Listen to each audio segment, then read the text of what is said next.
The lecture hall on Station Verith. 9 smelled like copper and wet stone, which meant the sulfury air processors were running at full capacity, pushing out the mineral-heavy atmosphere that the majority species needed to keep their secondary respiratory membranes moist. Maya Chin sat in the back row and breathed through her mouth. She was the only human in the interspecies ecological survey program, and she had learned in the first week that complaining about the air was the fastest way to be ignored for the rest of the semester. So she didn't complain. She bought small mentholated strips from the station's trading floor, tucked one under her collar each morning, and focused. The instructor was a sulfury named Venorith. He was tall. Most sulfury were, with a flattened triangular skull and 4 eyes arranged in a horizontal band across his face. His voice came out in layered frequencies, the lower register carrying the actual words while the higher register carried what Maya had come to understand was emotional subtext. Right now, the subtext register was broadcasting something that translated roughly as settled certainty. He was absolutely sure of what he was saying. "There are no Deathworlds," Venora said, drawing a slow line across the projection board with one of his 6 articulated fingers. The line traced a known galaxy, star by star, cataloged and color-coded. This is a human myth, a psychological artifact produced by a species that evolved in conditions of extreme environmental volatility. The human nervous system was shaped by chaos, and so perceives chaos everywhere, even where none exists. Maya's stylus stopped moving across her tablet. Around her, the other students, 2 sulfury, a cluster of Dref who shared a single communal nervous system spread across 3 bodies, and 1 Koro who hadn't moved in 40 minutes and might have been sleeping, all registered varying degrees of agreement. The Dref cluster rippled in their characteristic way, which meant they were cross-referencing what Venorith had said against their shared memory and finding no contradictions. Maya found several. She looked down at her tablet. She had been taking notes on Veth. For a planet the program had flagged for potential colonization.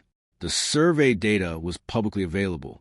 She had read it 3 times the night before. Because she couldn't sleep, the copper-smelling air gave her mild headaches, and she had found something that bothered her in a way she couldn't immediately name. Venora continued, "What humans call a death world is simply a world with a higher-than-average ecological complexity index. The organisms are not hostile. They are not dangerous in any intentional sense. They are simply operating within dense competitive systems. A properly trained ecological surveyor understands this. They collect data. They categorize. They do not project emotion onto biological processes."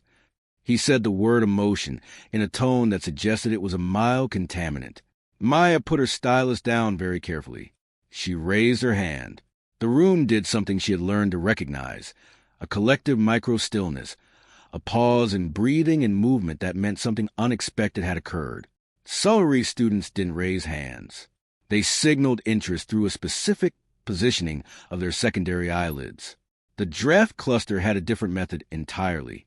Raising a hand, a single hand, 1 arm lifted straight up from a single body, read in this room as vaguely theatrical. Venoritha's 4 eyes settled on her with the patience of someone who had taught humans before and found the experience instructive in the way that studying weather patterns was instructive. "Student Chun," he said, "I've been going through the survey data on Veth for," Maya said, "the colonization candidate." "Yes. There's a section in the atmospheric analysis that flags a specific protein compound in the lower cloud layer.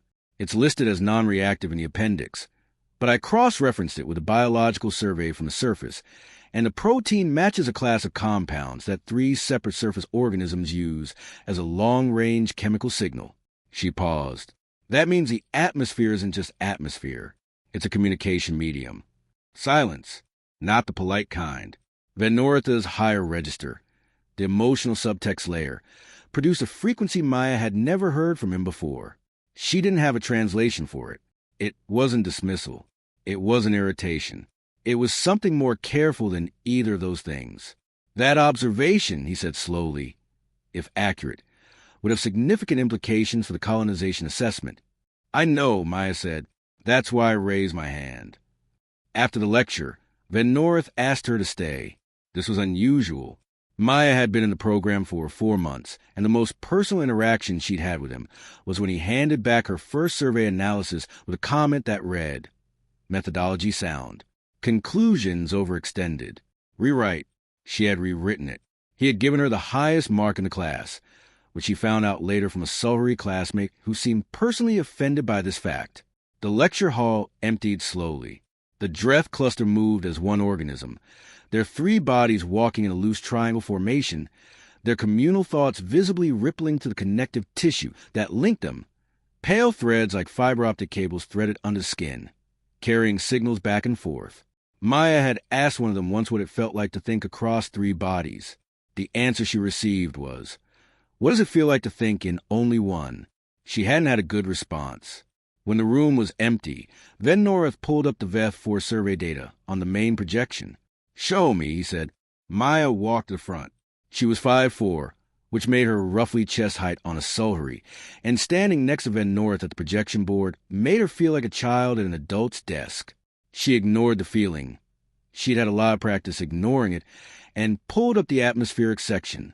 "Here," she said, highlighting the protein compound notation.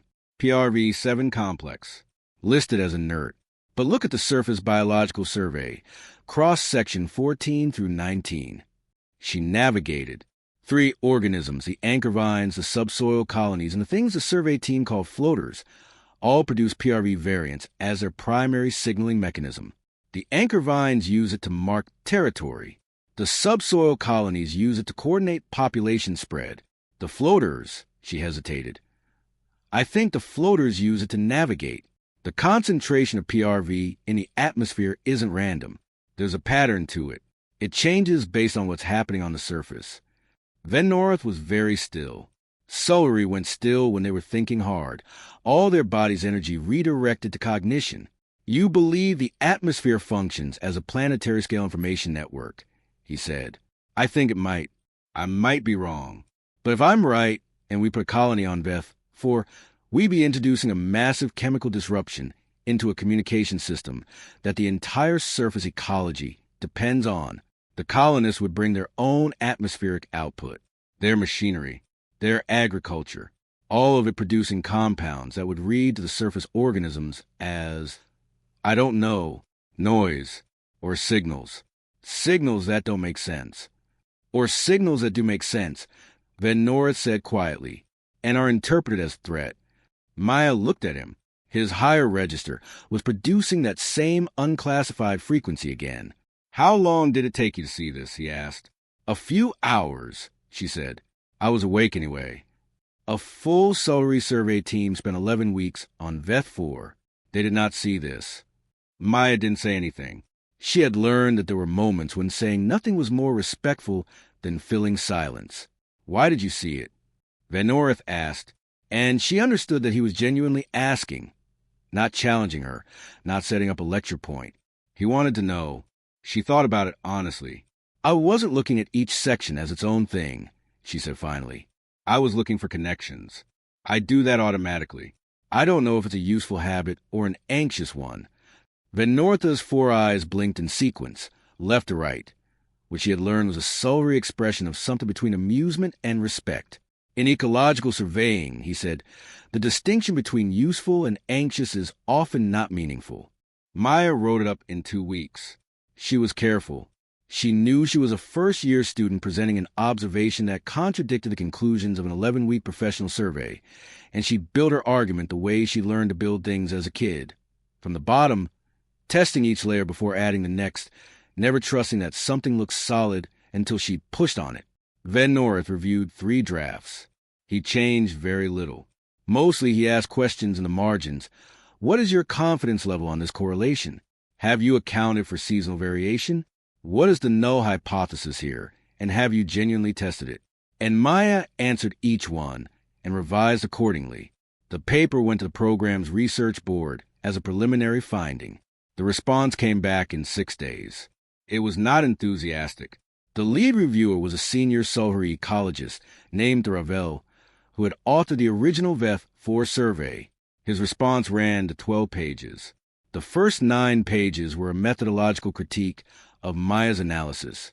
The final 3 pages were something else, a broader argument about the epistemological dangers of what he called pattern seeking in underconstrained systems, which was a technical phrase that Maya translated, reading between the formal language as humans see patterns that aren't there because their brains evolved to be paranoid. He was not wrong that human brains were pattern-hungry.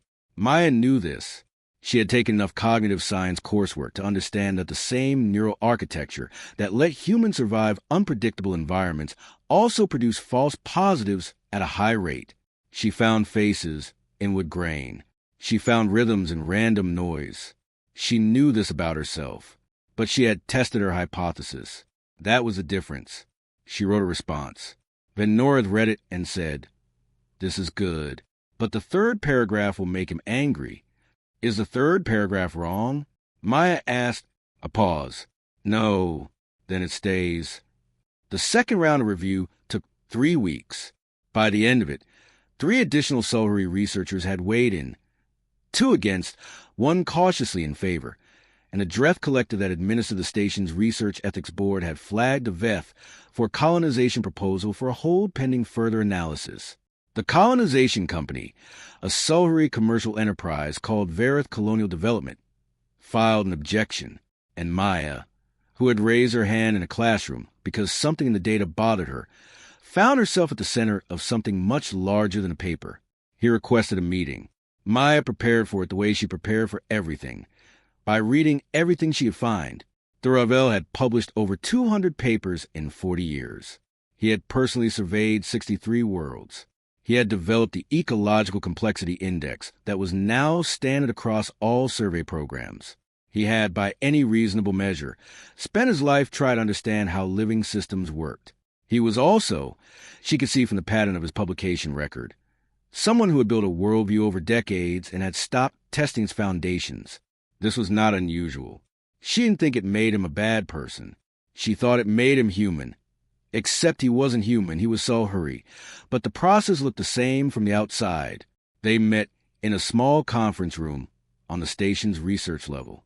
Thuravel was older than Van North. His skin had taken on the pale gold calcification that Solhari developed in later life. The outer layer of their dermis slowly mineralizing as they aged. He moved carefully. He sat across from Maya and looked at her with all 4 eyes, and his emotional register was broadcasting something she now had enough experience to read. It was discomfort, not anger. Discomfort. "Your analysis has created a significant disruption," he said. "I know," Maya said. "I'm sorry about the timing." "Are you certain of your findings?" "I'm certain enough to think the colonization should be delayed until someone goes back and specifically tests the hypothesis. I'm not certain enough to say I'm definitely right. That is an unusual degree of epistemic honesty for someone defending a contested paper." "I'm not defending a paper," Maya said. "I'm asking a question. The question is whether we should put 40,000 colonists on a planet when we don't know how their presence would affect the existing system." She looked at him steadily. "What's the cost of waiting? Versus what's the cost of being wrong?" Thuravel's 4 eyes moved, not blinking, but a slow individual rotation that she had never seen before. "Processing something. The cost of waiting," he said carefully, "is approximately 3 billion credits in delayed development contracts and significant professional embarrassment for those who approved the original survey." "And the cost of being wrong?" He was quiet for a long moment. "Tell me something," he said finally. "Do you believe what your people call Deathworlds actually exist?" It was a pivot. She could feel it, but not a dishonest one. He was genuinely asking. "I believe," Maya said, "that some worlds have systems complex enough that our presence disrupts them in ways that become dangerous to us. Not because the world wants to kill us, just because we're introducing something that the system has no framework for." She paused. "I think calling them Death World is wrong. The name puts it all on the planet, like the planet is a problem. But the problem is usually the interaction." Thuravel looked at her for a long time. "That," he said, "is not what I expected you to say." The research board met 3 weeks later. Maya was not invited. Students didn't attend research board meetings. She sat in her quarters, a small room that smelled like copper and was just barely large enough for a sleeping platform, a desk, and her growing collection of for data files, and waited, Van Noord had told her. "Whatever happens, you did the right thing by raising question." She appreciated that he said it. She also knew it was something people said before delivering bad news. The vote was 5-3 in favor of a full secondary survey before any colonization decision. Van North came to tell her in person. He stood in her doorway, too tall for the frame, which he clearly dealt with before, and told her, and his emotional register was broadcasting something warm and complex that she still didn't have a clean translation for. The Ravel voted yes, he said. She hadn't expected that. He submitted a supplemental statement. Van North continued. He said that he had re-examined sections 14 through 19 of his own survey data and found that he had categorized the PRV distributions as atmospheric background noise because they fell below the threshold his team had set for meaningful signal. He paused. He said the threshold was set based on what they were looking for, not based on what was there. Maya sat with that for a moment. That must have been hard to write, she said. His emotional register during the board meeting was... Van North made a small gesture she'd never seen before. It does not translate well, but it was not comfortable. He spent 40 years building that methodology. Yes, and he still changed his mind. Yes. Maya looked at her data files. The planet Veth, for turning slowly in a projection above her desk, blue-green and cloud-streaked and full of organisms talking to each other in a chemical language no one had thought to listen for. The secondary survey team, she said. Will they need someone who knows the existing data well? Van North's emotional register hit that warm, complex frequency again. I may have already submitted your name, he said. The secondary survey launched 4 months later. Maya was the most junior member of the team by a significant margin. The lead surveyor was a Solhari named Revkan, who communicated almost exclusively through written notes even in face-to-face meetings, which Maya found initially baffling and eventually understood as a form of precision. She wanted a record of everything said, because she trusted documentation more than memory. The Dreth representatives on the team were Nest 3, which was a designation for a specific configuration of the communal organism that specialized in chemical analysis. 3 bodies, 1 mind, capable of processing atmospheric data at a rate that made Maya's tablet-based analysis look like finger painting. They landed on Veth, for in the northern hemisphere, in a flat region the original survey had called geologically stable. Within 48 hours, they had atmospheric sensors placed across a 200-kilometer grid. Within a week, Nest 3 had confirmed the PRV network was real.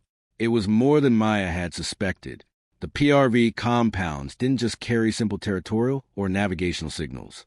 The distribution patterns showed temporal variation, peaks and valleys that corresponded to biological cycles across the surface.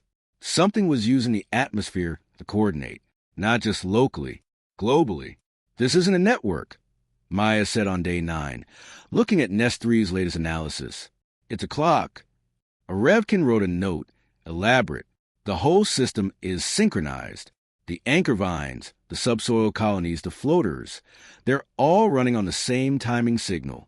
Something in the atmosphere is broadcasting a global rhythm, and every organism on this planet is entrained to it.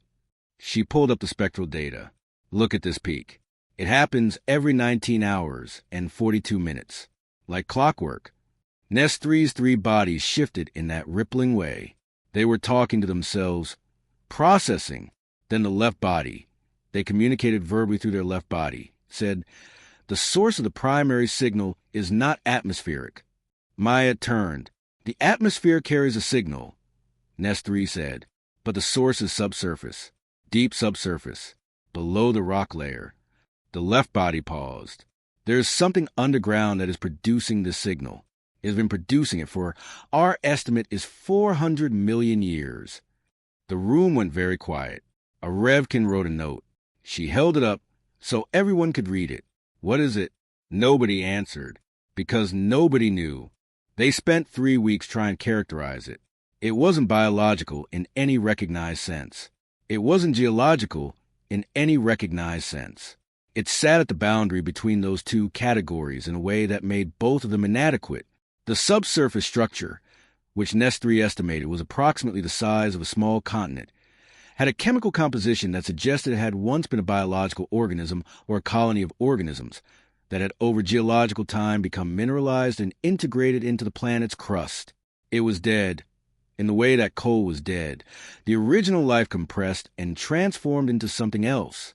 But the transformation had preserved a structure that continued to function, like a heartbeat in stone. It died, Maya said, whatever it was. It died millions of years ago. But before it died, or as it died, it became part of the planet. And the rhythm it was producing when it died is still going, preserved in the mineral structure like she searched for the right word, like a song recorded in rock. And everything on the surface evolved to that rhythm. A Revkin wrote, "Every organism on this planet," Nestori confirmed, "has its reproductive cycle, its metabolic timing, its migration patterns, all entrained to a signal produced by something that no longer exists." Maya sat down. She sat down because her legs felt strange. "If we had colonized this planet," she said slowly, "if we had brought in agriculture, industry, atmospheric modification, we wouldn't just have disrupted a communication network. We would have introduced noise into a 400-million-year-old rhythm that every living thing on this planet depends on to know when to eat, when to reproduce, when to move." She stopped.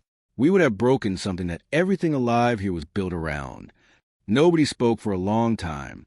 Then a Revkin wrote a note and slid across the table to Maya. It said, "You were right to raise your hand." The report was filed. The colonization of Eth was permanently suspended. The planet was reclassified under a new category. Verith Colonial Development's lawyers tried to contest the reclassification for several months before giving up. The Ravel published a paper. It was not about Veth 4. It was about the threshold problem, the methodological tendency to set signal detection thresholds based on prior expectations, which caused surveyors to systematically miss signals that didn't match what they were looking for. It was, Maya thought, a quietly brave piece of writing. He didn't mention her by name. He didn't need to. She went back to Station Verith, 9, and finished her second year. The thing she didn't expect happened near the end of it. She was in the library. The station's research archive, a large circular room where the walls were living data storage in the Sullery style, actual biological neural tissue grown into data matrices. When Nestori found her, all 3 bodies came, which meant it wasn't a casual conversation. "We have continued analyzing the Veth for data," the left body said. "Okay," Maya said carefully. "The subsurface structure, the mineralized entity, has a feature we did not initially report because we were not certain how to categorize it." The 3 bodies rippled. "There is a second pattern embedded in the primary rhythm, significantly lower amplitude, easy to miss. We nearly categorize it as geological noise." Maya's tablet was already in her hands. "It is not noise," Nestori said. "It is structured, more structured than the primary signal. It is, we have no better description, it is a response." "A response to what?" "To the survey team's presence, the atmospheric sensors we placed, the chemical trace of our landing craft, our own biological output." The left body paused. "The Veth 4 signal has been responding to us for 3 weeks. Something in the subsurface structure is processing our presence and generating a response pattern." Maya's tablet was very still in her hands. "You're saying it's not dead," she said. "We are saying," Nestori replied carefully, "that our definition of dead may be inadequate." Maya went back to Veth 4. She went as lead researcher this time, which was an unusual designation for someone who had just finished her second year, and the appointment caused enough controversy that Van North had to attend 2 board meetings to defend it. He reported back to her that the Ravel had supported the appointment without being asked. The new survey lasted 8 months. At the end of it, Maya sat on the surface of Veth 4 in a pressurized suit because the atmosphere was not human breathable, watching anchor vines move in the slow choreographed way they always moved when the primary signal peaked. Above her, the floaters drifted in their vast formations, navigating by chemistry. Below her, 3 kilometers down through rock that was 400 million years old, something was listening. They had not established communication. That was important to say clearly. What they had established was that the subsurface entity, they still had no name for it that felt adequate, responded to specific kinds of presence differently than others. It didn't respond to machinery. It didn't respond to atmospheric sensors. It responded to biological output, to the specific chemical signatures of living things thinking and breathing and existing, to the Dreth collective. It responded most strongly. 3 minds, an ongoing active exchange. Chemical signals flowing between them. That seemed to be the closest analog to the kind of communication it understood. To Maya, it responded second most strongly. The Sulhuri team members, it responded to less. Not because they were less intelligent or less present. Nestri had a theory about this that Maya found uncomfortable and probably correct. The entity was responding most strongly to the organisms whose nervous systems produced the most uncertainty, the most active ongoing search for pattern. The Dreth collective was in constant internal dialogue. Maya's nervous system, shaped by 100,000 years of evolution in unpredictable environments, was pattern-hungry in a way that apparently read as familiar. Her anxiety, her sleeplessness, her habit of looking for connections across unconnected data sets. Whatever the entity was, it recognized something in that. She didn't know what to do with that. She sat on the surface and thought about it as the anchor vines moved to a 400-million-year-old rhythm. She thought about Venora saying there are no Deathworlds, and how he was right, in a way that really important things are right, which is that the truth in it was pointing somewhere other than where he aimed it. He meant humans overperceive danger. That part was true, but the deeper truth was something else. Worlds were not backgrounds. They were not stages set for colonization. They were processes, ongoing, layered, old in ways that made the word old feel small. And the question was never whether a world could kill you. The question was whether you were paying enough attention to know what you'd walked into.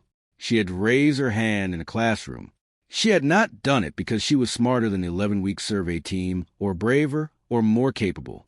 She had done it because something in the data made her feel a specific kind of unease that she had learned over years of living in her own pattern-hungry mind.